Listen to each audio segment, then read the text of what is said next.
what's going on, Patriots and Patriots and all the rest of you folks out there? I'm going to try making this here video again. Exceeded my size limit for upload here, and that you guys know I get a little long-winded anyway, so we're going to see if we can shorten this one up a little bit. Last one was about 20 minutes, so we're going to try to go a little quicker than that. I guess it was... Well, first off, let me go ahead and say I want to give my condolences out to a couple of families. We lost some very patriotic individuals here recently, and this is the first video I made since they passed. J. Douglas Fisher, he was a pretty good old fella. I spent a lot of nights bantering back and forth with him. He was a pretty intelligent fella, and we had a lot of great debates going back and forth. He wasn't scared to tell you his opinion, and didn't give a damn what you thought about it. It's I guess we had a lot in common. And then retired Army Major Rex McTier, he was in the Special Forces, and he recently passed away. And of course, he was a charter member of the Oath Keepers, on the board of directors, and served in a vice president capacity. So that'll be he'll be missed. I had the pleasure of meeting with him and speaking with him, and he was a very highly intelligent fellow. And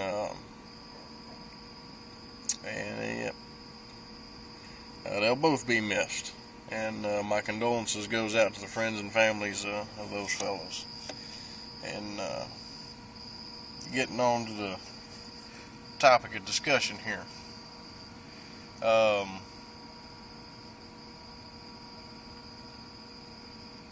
Hell, I done said it all. I don't even know where to start again.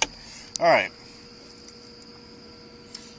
A couple of years ago, folks was getting really excited and putting these videos up and talking about the trend and where things are trending, where they're heading, and what we had expected to see, and the time frames we expected to see them.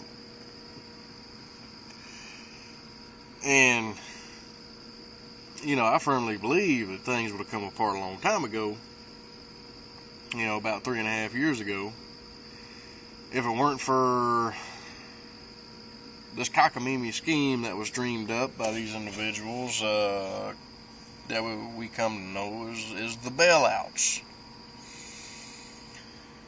When I was doing the videos, the Patriot Roundtable series with with the Ranger guys, the two Ranger buddies, and we was going on about this, and we was bouncing these ideas and the different news items and what was happening and the way we seen things developing off of each other. And hell, we actually did some radio interviews, the three of us, and that was pretty cool.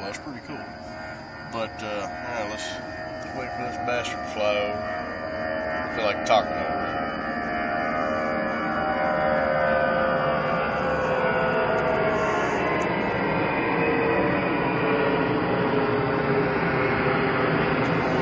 Oh yeah, and for some of you folks that's busting my balls about, hey man, you need to quit smoking, da-da-da-da-da. Well, you know what? I've had a pack of cigarettes sitting over there about 3 days, and I ain't even smoked them all yet. This little doodad right here actually does a pretty damn good job, and so you can quit busting my balls about it. Anyway, so never would we have dreamed this whole bailout thing coming about. Or some of these other schemes, to try to keep the facade going. I guess, they just didn't have the proverbial chessboard laid out in the way they're liking. They wanted to postpone some things. So, to me, it's more or less the events are starting to define the time. You can't really put a time frame on it because you don't know what these numbskulls are gonna, you don't know what they're gonna think up next. Whether, if they, to try to keep these schemes going. We can see, there's a lot of folks actually leaving the country. We can see that, they're doing this here little stuff like they pull over in St. Louis. You mean to tell me that with all the land that's under military control, that you don't have a training facility adequate enough to drive these damn vehicles around? You have to come out and use it on an open public roadway? I'm sorry, I don't buy that.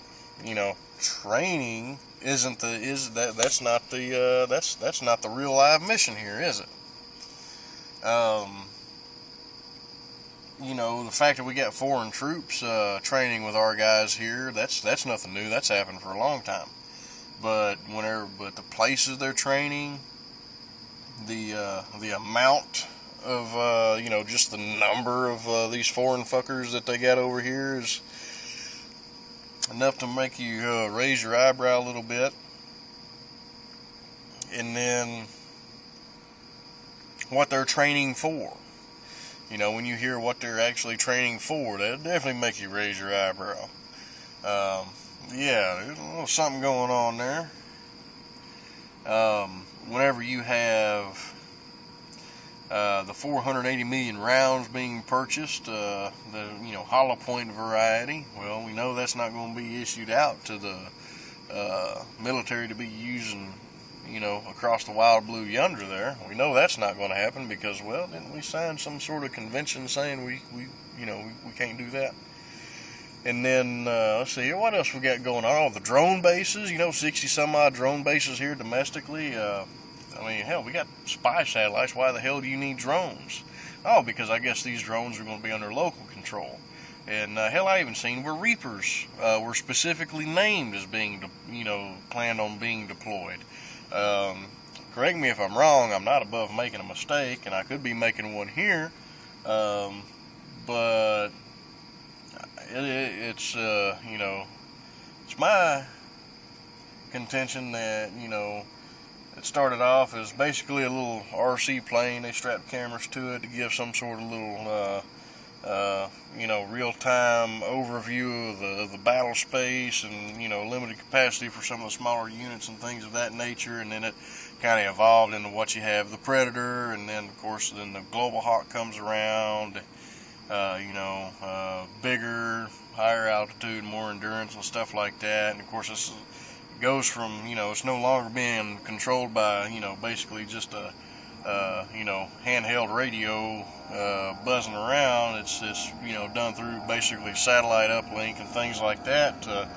Hey man, this whole Predator thing's such a good idea. Let's strap some missiles on there so we could actually carry out some strike operations. That worked out so good that let's evolve a whole new platform that's dedicated to being armed and carrying munitions, and that's where you get your Reapers. Could be slightly mistaken in that, correct me if I'm wrong, but anyway, the moral of all that is, why in the hell would you need armed drone platforms under control, of the locals?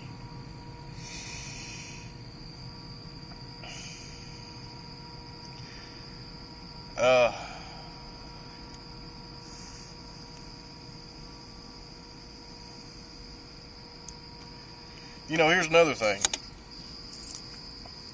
You got that CFR publication where the Secretary of the Army's in there talking about, hey, we need to broaden the scope of the military and start using them in police actions. It'd be good to,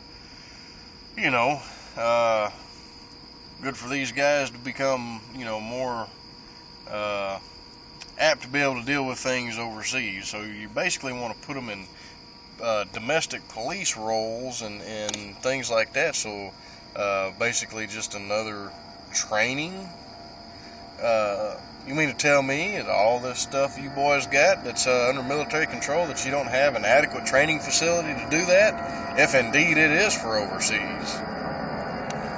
Damn, these motherfuckers non-stop tonight.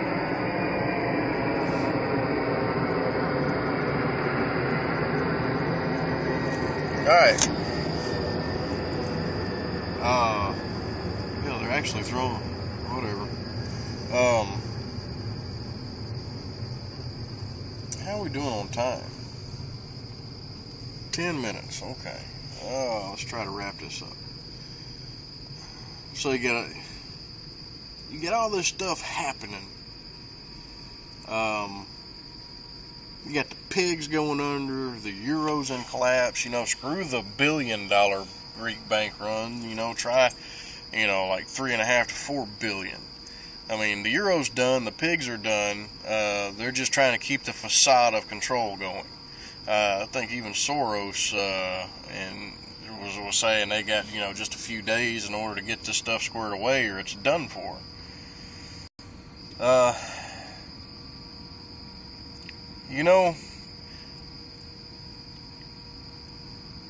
Some folks a lot more knowledgeable and well versed than I am when it comes to the way the ins and outs of this financial stuff. They're like, oh yeah, they're done. But I think they're a little optimistic in the fact that they're saying once the euro collapse is officially realized, then we'll have a few months. Upwards of 6 months was the number that was given to me before we basically have the same thing happen here. I think 6 months is definitely optimistic.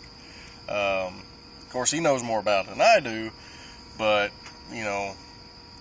I would actually look at it in terms of weeks. More or less 6 weeks, not 6 months. But that's just my opinion. And of course, that's barring any numbskull plan that these guys pull out of their, keisters to try to keep this facade going. Here's another thing that I'm being a little disturbed about is, they've had all this different types of training and stuff like that going on for quite a while domestically, and talking about some extremists and some mass. Controlling the masses and periods of unrest and things like that. But, now, and this is from different sources now. Folks that are employed by agencies, and also, hey, I got a buddy that works for so-and-so, and this is what they're getting. Is the fact that now the term Civil War is being used. And it's freaking the hell out of some of these folks. So when you see, the events are going to start or dictating the time, we're living it now. We just don't know it yet. I think some of us do. But what I'm trying to say is, it's here, it's imminent. They just hadn't pulled the trigger yet. And they could keep, I don't know how long they could keep delaying it. But, unless there's some new scheme, kind of like what the bailout did, to postpone it.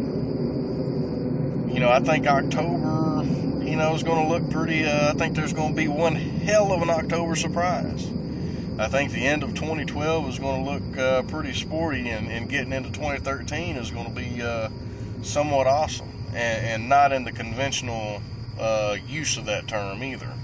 I mean, truly awesome, awe, and not in a good way. But like I said, the events are going to dictate the time, and they could always not like the way things are laid out and come up with some kind of new scheme. I don't know what kind of scheme. Hell, I wish I did. Like I said, we've never seen the bailout coming.